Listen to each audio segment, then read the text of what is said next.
do, you're going to find a new idea to work with. And each time you do, you're going to look deeper into yourself. And quite the contrary to what you may have believed in the past, you are going to find incredibly beautiful treasures within you. First of all, we need to figure out what the problem is. Oh, I know. You think you know the problem. You don't care for the weight of your body, or you have an illness, or you can't get your money act together, or you're lonely, or you have a relationship that's not working, or you don't like your job, or you want to do something very different, or many things. But to me, these are all outer effects of an inner thought pattern that is creating them. And if we spend our time just looking at the outer effects and working with those, the moment we fix one, we'll create another one. Because the inner belief is still there and saying that we don't deserve on some level. Now, it's safe to look within, and let's do it together. What I'd like you to do now is to pick up your pen and paper or notebook, and on the top of a page, I want you to write, I should. And then I want you to finish that sentence in at least a half a dozen ways. Turn the tape off now and do that. And when you've finished, come back and we'll continue.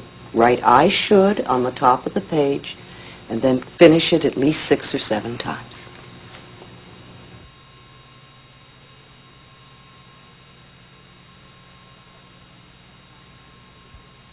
All right, now that you have your list made, what I would like you to do is to read off each one on the list by itself, saying, I should.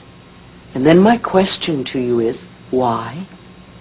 This is not to make you wrong in any way, but just to have you look at something in a different way. So you may say, I should get up early in the morning. My question is, why?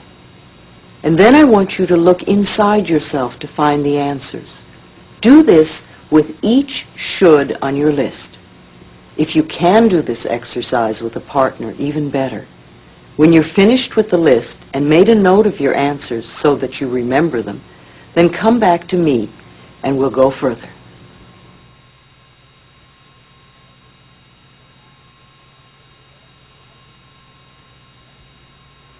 I believe that should is one of the most awful words in the English language, because every time we use the word should, we are in effect saying wrong. Either you were wrong, or you are wrong, or you're going to be wrong. And I don't think we need to be made wrong. I think we need to be right, or at least come from a position of choice, because all of life is choice, and we want to be aware of that. So I would like to take the word should and put it in the wastebasket, or throw it in the fire, or in the trash, or whatever you want to do. Remove it from your vocabulary forever. And replace it with the word could, because could gives us choice. Now it is true that sometimes it might be better for us to do something, but basically we still have choice, and if we don't do it, at least we're not wrong. So what I want you to do now with this exercise is to reread your should list one at a time, only this time I want you to say, if I really wanted to, I could.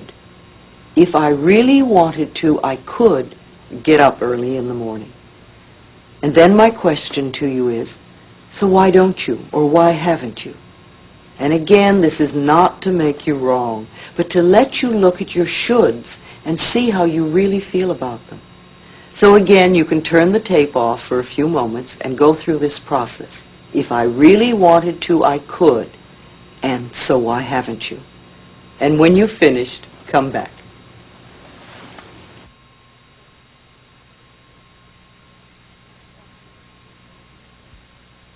Now tell me, what did you learn? You know, most of us are so strict about our shoulds. There's such rigid rules in our lives. And most of them have to do with things that we either don't want to do, or we don't like to do, or are not us. And we find often when we go over this should list that we've been angry at ourselves for years because we don't do something that we don't want to do to begin with, or it was never our idea, or it was someone else's should. Perhaps the reason you've not done something on your should list is because you were afraid to do so.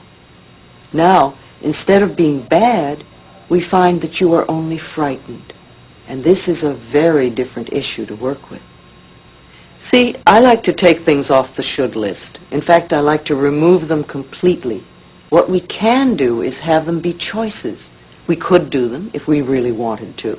And if we're not doing them, then we probably don't want to do them. And we don't have to do them.